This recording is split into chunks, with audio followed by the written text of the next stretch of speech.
Om Swastiastu.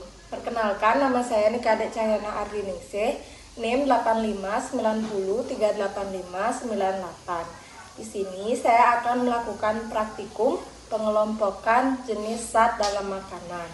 Untuk alat dan bahan yang saya gunakan, ini ada telur, kemudian tempe, santan, ikan teri, jagung, kentang, apel, semangka, tahu, bayam, kangkung, wortel, sayur kol, ubi, margarin, tomat, tepung terigu, beras, kacang hijau, dan juga singkong kering yang sudah dicacah. Selanjutnya ada tabel pengamatan dan juga alat tulis. Langkah selanjutnya adalah kita akan mengelompokkan jenis-jenis bahan makanan tadi ke dalam zat yang terkandung di dalamnya. Di sini ada karbohidrat, protein, lemak, dan juga vitamin. Untuk karbohidrat, di sini saya mendapatkan yang pertama kentang, kemudian jagung, kemudian di sini ada tepung,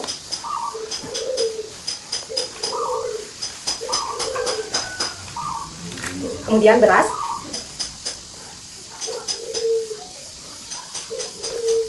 kemudian ada ubi, ada singkong kering yang sudah dicacah. Ini adalah jenis karbohidrat yang saya temukan. Kemudian untuk kelompok protein, telur, ikan teri, tempe, tahu,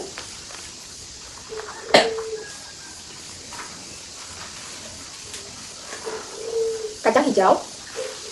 Jadi kelima jenis makanan ini, telur, ikan teri, tahu, tempe, dan juga kacang hijau masuk ke dalam kelompok zat gizi protein. Kemudian untuk kelompok lemak, di sini saya menemukan santan dan juga margarin. Dan yang terakhir untuk kelompok vitamin, di sini saya menemukan semangka, apel, wortel, tomat, sayur kangkung, bayam, dan yang terakhir sayur kol. Kemudian kita akan mencatat hasil makanan yang sudah kita kelompokkan ke dalam tabel pengamatan. Jagung, kentang, beras, tepung, ubi, dan singkong. Selanjutnya untuk protein, kita akan catat juga telur, tempe, tahu, kacang hijau, dan ikan teri. Untuk lemak, ini kita ada santan, kemudian margarin.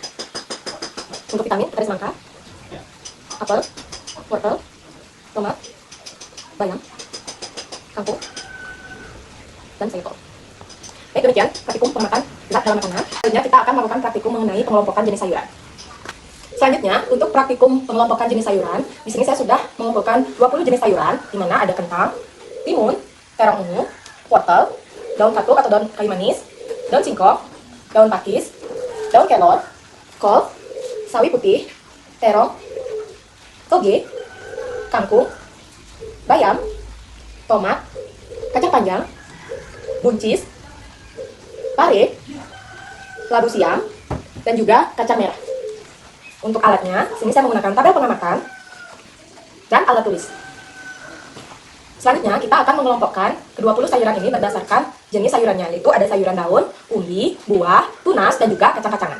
Selanjutnya, di sini kita akan mengelompokkan sayur berdasarkan 5 jenis, yaitu sayur daun, kemudian buah, kemudian umbi atau akar, kemudian kacang, dan juga tunas. Untuk sayur yang pertama, ini kita ada sayur wortel, kita akan letakkan di sayur akar atau umbi. Kemudian kentang juga kita letakkan pada jenis kelompok sayur umbi. Timun, sini kita akan letakkan pada jenis kelompok sayur buah. Kemudian terong ungu juga merupakan jenis sayuran buah. Terong hijau, sini kita juga termasuk jenis sayuran buah. Kemudian ada toge atau kecambah kacang hijau, di sini termasuk ke dalam sayuran tunas.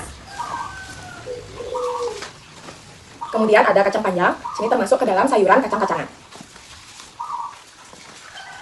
Kangkung, di sini kangkung termasuk ke dalam jenis sayuran daun. Buncis, di sini buncis juga sama seperti kacang panjang, yaitu termasuk jenis sayuran kacang-kacangan. Bayam, untuk bayam di sini kita kelompokkan dengan kangkung, yaitu jenis sayuran daun. Selanjutnya ada tomat. Untuk tomat kita kelompokkan dengan timun dan juga terong, jenis sayuran buah. Selanjutnya ada pakis muda. Nah, di sini kita kelompokkan ke dalam jenis sayuran tunas. Selanjutnya ada kacang merah. Untuk kacang merah kita kelompokkan ke dalam jenis sayuran kacang-kacangan. Selanjutnya ada pare. Untuk pare kita kelompokkan di jenis sayuran buah. Selanjutnya ada labu siam. Untuk labu siam kita juga kelompokkan ke dalam jenis sayuran buah. Selanjutnya ada sawi putih. Untuk sawi putih kita kelompokkan ke dalam jenis sayuran daun. Selanjutnya ada daun singkong. Di sini kita juga kelompokkan ke dalam jenis sayuran daun.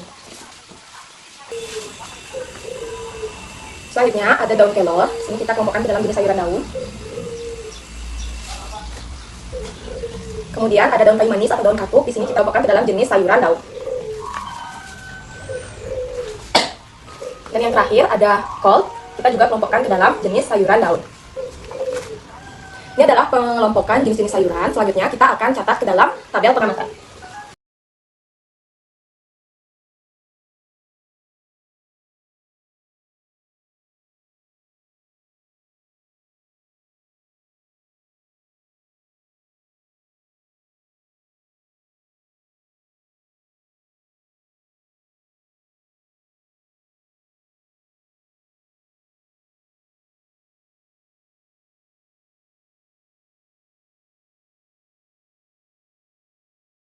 Sekian pengamatan praktikum mengenai pengelompokan jenis-jenis sayuran. Selanjutnya kita akan melaksanakan praktikum mengenai menu 4 sehat 5 sempurna. Untuk praktikum penyusunan menu 4 sehat 5 sempurna kali ini, saya akan menggunakan menu nasi dengan sayur tumis labu siam, kemudian tahu santan kuning, telur dadar, dan juga pelengkapnya ada buah semangka dan juga susu. Di sini saya sudah menyiapkan bahan-bahan yang diperlukan. Di sini ada beras untuk membuat nasi, kemudian ada santan untuk membuat tahu santan kuning, ada tahu juga, kemudian labu siam untuk membuat tumis labu siam, margarin untuk menumis, kemudian ada buah semangka, dan yang terakhir ada susu. Untuk alat praktikumnya, di sini saya menggunakan tabel pengamatan yang ada di dalam modul, kemudian alat tulis. Di sini kita akan mulai mencatat bahan-bahan apa saja yang kita perlukan untuk menyusun menu. Yang pertama, untuk jenis masakan, kita ada nasi, kemudian jenis bahan makanannya kita menggunakan beras. Kita silang di bagian karbohidrat. Kemudian untuk sayurannya, kita menggunakan labu siam untuk membuat tumis labu siam. Kemudian untuk jenis bahan makanannya ada labu siam, kemudian ada margarin. Untuk labu siam, ini masuk ke dalam zat makanan vitamin, untuk margarin masuk ke dalam lemak. Kemudian untuk proteinnya atau lauknya kita akan membuat telur dadar. Ini juga kita menggunakan margarin untuk menggoreng. Jenis bahan makanannya ada telur dan margarin. Untuk telur kita centang pada bagian protein, margarin kita centang pada bagian lemak. Untuk selanjutnya ada tahu santan kuning. Santan kuning. Untuk jenis bahan makanannya ada tahu dan juga santan. Untuk tahu masuk kita centang atau kita silang pada bagian protein. Kemudian untuk santan kita silang pada bagian lemak. Kemudian ada pelengkapnya yaitu buah. Sini kita jenis makanannya menggunakan semangka. Kita centang pada bagian vitamin, centang atau karena silang ya. Kemudian yang terakhir pelengkapnya ada susu. Di sini kita menggunakan susu instan, susu sapi instan. Bubuk ya. Di sini masuk ke dalam protein. Baik, sekian pengamatan atau praktikum pada kali ini mengenai jenis zat dalam makanan. Tadi kita sudah melakukan praktek mengenai pengelompokan makanan, kemudian pengelompokan jenis sayuran, dan sekarang sudah melakukan praktikum mengenai menu 4 sehat 5 sempurna. Sampai jumpa pada praktikum selanjutnya. Terima kasih.